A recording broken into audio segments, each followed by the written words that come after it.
you. I said 21, I would have been married. I thought I would have had a... Get out. Yeah, you have all these things to think about that only you can do. No one else can do it for you. You're independent now. At the same time, yes, it's good to challenge yourself to want to be better, but at the same time, it needs to be healthy too. There needs to be balance. Yeah, I know about all the stuff that come with living by yourself, living alone. Like, can you say you can cook yourself meals, you can maintain a budget? There's times I'm sat on this sofa and I'm like, I won't have the TV on. I'll just be thinking. yeah. It's my vice and I could do what I want to. I could do what I want. Sit back a bit. The story. Child, wait, close the door, please. It's time to make it anyways. Oh. What's good, people? It's me, James, corbincaptures, and I'm here with my friends Talia and Alex here. I haven't seen these guys in a while. I sort of see these guys like once a year, pretty much. The last time you guys would have seen Alex and Talia here was on my YouTube channel, literally about 2 years, nearly 3 years ago now, right? 3 years ago. So like this is like early 2018, now we're in mid 2020. Yeah, I'll put obviously the video right here so you can remember and see. We were basically, right, we were talking, funny enough, I was in first year uni and we were talking about the battle between apprenticeships, university. Is it worth it? Why do people look down on apprenticeships? People used to look down on B-Techs and then A-levels was put higher, and then you just see over experience time just where people are. A lot of stuff don't really matter. It's just about the conviction and the effort you're willing to put in, right? Funny enough, I remember Alex, if you guys remember, you said you were doing an apprenticeship, right? Yeah, so back then in the video, I think I was like halfway through my apprenticeship. And then next year after that, the next year, April, finished it. Came with flying colours. And do you feel, because here now, with the apprenticeship you're working in a corporate company, directly in the industry, and a business etiquette, even though it's quite early because you start at what, the age of 18 in the industry. Is it 18? 18, yeah. The age of 18 into the field that you want to work in, rather than having that university experience, having that social experience, you get to really see what the industry's like. What's that like? So because with IT there's a lot of things you can do. So in the apprenticeship that I'm doing now, like I wanted to go to like more the data analyst side, see what I'm doing, see what that can sort of bring, because I liked the concept of like bringing in so many different fields in what you're doing, if that makes sense.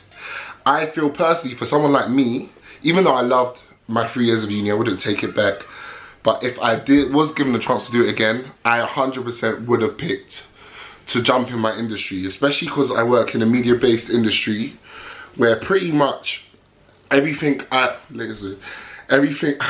learn in uni, it doesn't really mean much until I get experience in the industry. So I myself feel like if I jumped in the industry right now, maybe I'd be in a total different place, but it's all about, I guess, God's timing, God's plan. With me, what did I want to do 2 years ago?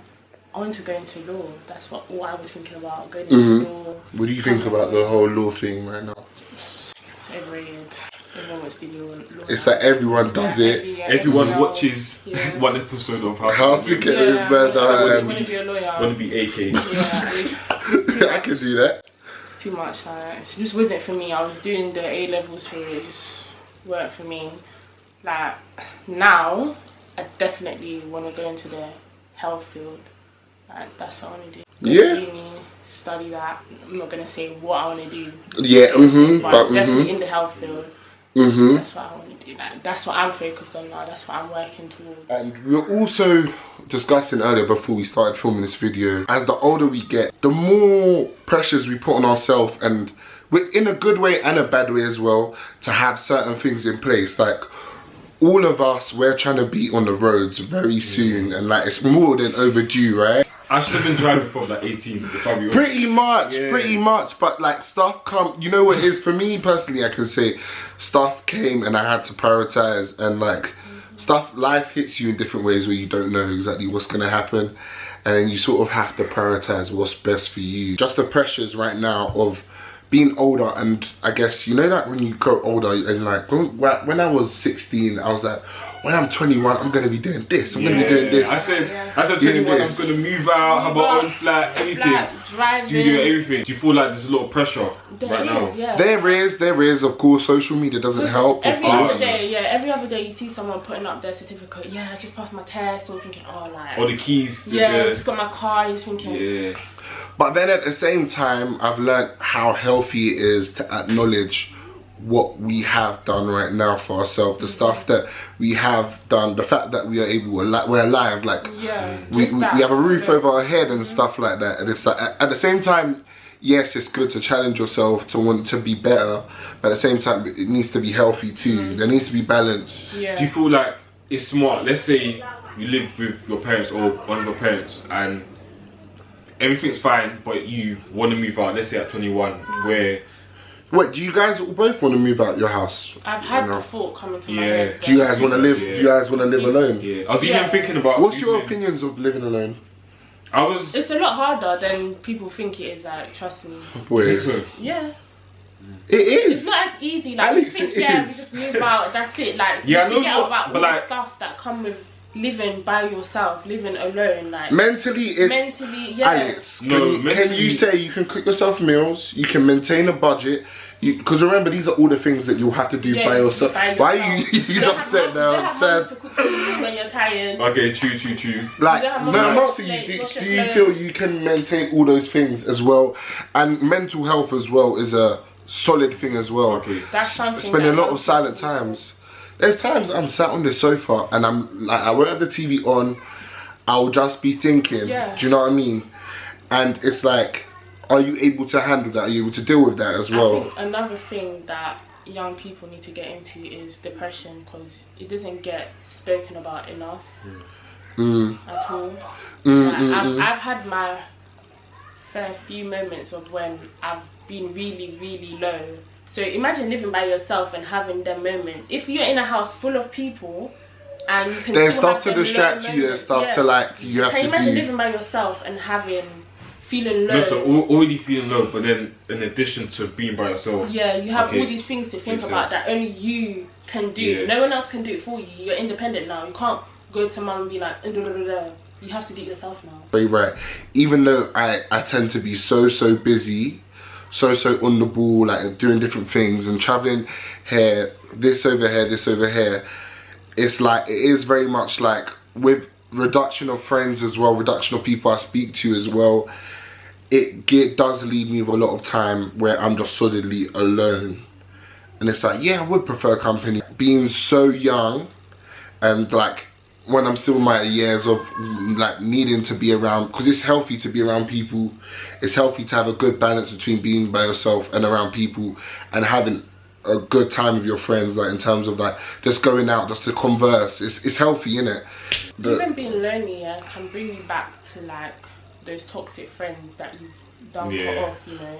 I don't believe in that. I can't do that. I can see where she's coming from. Like, because you're so alone, you feel like, okay, do you know what? I might as well go chat to so and so just to. Yeah. Like if you have a small friendship, and then you just go back into that toxic cycle. And it's you cut them off, but you're feeling lonely. Then they go hurt you again. Yeah, long. Since filming that video as well, for me personally, and I was even discussing this yesterday with you lot, I just wish in secondary school, with all those GCSEs and information we were just taking in all these different subjects, that we was taught stuff about like housing, mortgaging, financing, building your credit, because over the past 3 years, like life comes at you, you've got to like adapt to new things. And you know me, I live by myself, right? And like the whole process I've sort of had to be educating myself. And it's like, we had these humanity lessons from year 7 all the way to year 11, and it's like, not one of those maths lessons have been, of course you got the percentages and stuff, but it's very general. You have stuff like Pythagoras theorem, stuff like the stuff that you aren't going to practically use in life. Pythagoras theorem since you left school? Unless you're doing architecture or whatever, I don't feel you're going to need, do you know what I mean? Even if it was just something like calculating how you can get a mortgage, how you build credit, like just stuff like that would be so helpful, and like it would just make our youth in the UK of today like so much more capable and able to understand, because yeah, I definitely would have appreciated that. So yeah, a lot of things I'm sort of educating myself on, you know, even with saving as well, saving effectively, and just like how to even start something up for yourself, because you know, so many people, they're talented and they're not necessarily able to, like their calling isn't to be doing something quite academic, and it's like even that in school, like learn how to actually successfully start a business and do it properly, because a lot of people are doing it, but you can see it's very much trial and error. And if in school those sort of things was taught, life skills, I feel like it would have been really, really good. Did some of you not feel like you'd be married like in the next couple of years, and then deeps like that's not happening anytime soon? I said 21, I would have been married. I thought I would have had get out. Car, oh my, married, everything. Get out of house. here, guys. But reality done one bang, yeah. Yeah, no, it's just the reality of life as well. And I am, right now, I've got this, I have a strong opinion of, while you're in your early 20s, even if you do have somebody you're dating or such, enjoy yourself as a single person and build up your own empire, like in terms of your own financial life, build your own goals, stuff that you have for yourself, and that way you can expect that from whoever you're gonna date or whoever. Do you understand what I mean? Yeah. I just believe when you're in the UK and when you have opportunity to like and access to resources, I feel like you have no excuse to, especially for females as well, the equal rights, equal pay and stuff like that. As far as everybody has the right and deserves to have their own stuff that for themselves, you know, their own career, their own dreams, their own everything, and then coming together with somebody else. Just going back on that point, I feel like that can be an issue. No, I feel like that's like one of the main issues with relationships. For example, like they get into a relationship so early, so young, and they themselves haven't built themselves. Or they haven't even learnt to have fun, you know, learnt to like, you know. Because they haven't built themselves, they haven't really had that they haven't established themselves. They're now seeking like from their partner, so they're demanding that from their partner, and when their partner can't meet it, it's just conflict. That's what I'm saying. Like, obviously, I'm not saying I'm against young relationships, but I'm just saying, cool it. Like, it's not like 0 to 100, like, and acting as if you are a wife to that man or you're a husband to that girl. Like, breathe. Let it be a dating. Let it be a relationship where you're still able to live, be able to breathe, be able to be yourself. It's not every day you're on top of each other. Every day, like you don't really chill with your friends, or you're locking off friends, so you can just be. That's not healthy. The worst type. The worst type. And it's like, when that person's not there, like that, please leave it. Don't let your other half tell you that you can't speak to your friends. What? Don't let them do it. Yeah? Be social with your friends. Still talk to your girlfriend, boyfriend. Keep it at a minimum. Just be cool. I would say as well, invest more. Like, there's a lot that's, like we said, schools don't really teach. So like, I would say educate yourself on saving, houses, like stuff that. And it's good to write down. Oh my gosh, guys! One thing I can give advice for.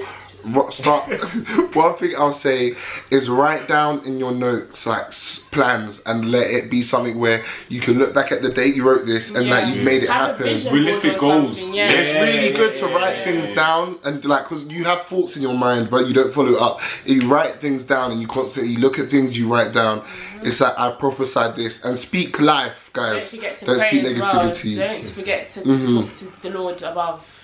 Everything, okay? Over the last few years, it's like I felt like I had loads of friends, right? And it's like literally week by week it was like decreasing. Like, this person's turned out to be like this to me, this person turned out to be like that, and it's like you realize certain things you want in your life, and then certain people, what they want doesn't match with what you want, and then you sort of have to mentally agree to just move on, sort of thing, and you find yourself pretty much by yourself a lot of the time. But I realized this from when I left year 11. I didn't wait. Are you like one of those girls that have like a big friendship group? No, not at all. Not at all. I keep it very close, minimum. I don't do the big friendship groups. When I was in like year 10, year 11, I did the big friendship groups. You may speak a bit louder. I had traumatic experience just forget about it from then. Oh, what? So in year 11, like, do Yeah. you feel like friendships was just not it for you? It opened my eyes so much. It didn't take me long, or like till I was 18, 19 to clock these things. And then clocked when I was 16. From then, I've just like kept it small, and even with keeping it small, you still have some experiences just like, wow. Yeah. I keep it small, and it's still just. People still manage to shock you. People still manage to disappoint you in certain ways. What about you, Alex? Are you friends with everybody who you were friends with before? Have you had like sort of? No, I feel like over time, not necessarily like due to conflict, but just especially me, because when I was 18, that's when I started my apprenticeship. So I was working full time as well. So like, I gradually lost friends, not because like I stopped seeing them less, I started speaking to them less, not because like we'd have falling out and they were me fake, but just because like I was more busy. So like, for me seeing them from like every single day, or like twice a week or 3 times a week, would be like a few times a month, or like once every year, something like that. Did they understand that you were busy with work, or did they just feel? Oh, was you making an effort as well? Yeah, like Was you making the effort to? Every free opportunity I'll get, like bank holiday, I make sure I see them, or like I'm not gonna lie, my messaging is a bit. My messages. Would you check up on people like? That's something that I had to improve on. I'm not gonna lie, I was rubbish at checking up on people, communicating, just messaging. And I think that kind of contributed as well, because like especially to ending friendships sort of thing, or friendships fizzling out. Especially to the ones that I used to speak to in secondary schools, were all like. And sometimes playing out straight, you just find out people are wicked, like, and like, you know what I mean, like you sort of got to see people's intentions behind their actions, because people make mistakes, cool, but it's like the intention behind it. It's like, if that intention isn't something that you can verify and something that you can move past, then it's like there's no point of continuing that friendship. Like, for example, even with Alex, for example, we've had issues and differences. Sorry, it made me laugh. Maybe you say that. Like, but yeah, like, you know what I mean? Like, you have issues and differences. It's like we sort of mutually have to see each other's intentions, and it's like, cool, you can work past this, work past that. But sometimes, even recently, I've came across people who has just shocked me completely, like scary. And it's like, I think to your intentions, I'm like, what is going on? And I remember, like, I was even speaking with my friend Rebecca yesterday about having dangerous prayers to God, basically, where God is to just reveal certain things in your life, or certain things that you have around you, certain things that you're doing in yourself that is holding you back. And it's like, we call it a dangerous prayer, because the stuff you find out isn't going to be easy stuff that's going to be easy to be dealt with. Like, sometimes we ask God, okay, or in general we want to know how to improve certain things, but when we hear it, are we going to take it in? Are we going to do what we need to do, sort of a thing? The people that you said like sort of done wicked, do you feel like one day you can be able to sit down and like sort of talk about? Okay, here's my thing. Not everybody needs that as well. Yeah. And personally though, I am able to do that, but it's like, I'm a big person of, you need to forgive, because of course, whatever, if you hold grudge there, it's you that gets left that grudge. That person's cool, you know. You can say, oh, I'm not talking to this person, but you're still holding a grudge. It's like, it's pointless. So you first need to be able to forgive, but then at the same time you go, you know what, I need to move on, and that's that. I think you just have to leave it as like, there was once a friendship, there's no love lost, but there's no need to rekindle anything. And then there's some acts that's non-excusable too, innit, as well, you know. There's a lot. Hey, there's some acts that are just non-excusable, so it's just like, but yeah, pretty much, guys, this is just a general chit-chat talk video. I'm sure a lot of you guys around our age group, sort of stuff goes through your mind all the time, and I just thought that we should discuss this in front of the camera. Guys, in the description box below, I'll put down people's socials. Follow me on Instagram, corbincaptures, and yeah, pretty much, communicate. Let's talk. Thank you guys for watching. Have a chat with us in the comment section below. And yeah, that's us. Thank you for watching. Peace out, y'all. This for my bros, yo. It's my vice, and I could do what I want to. I could do what I want to.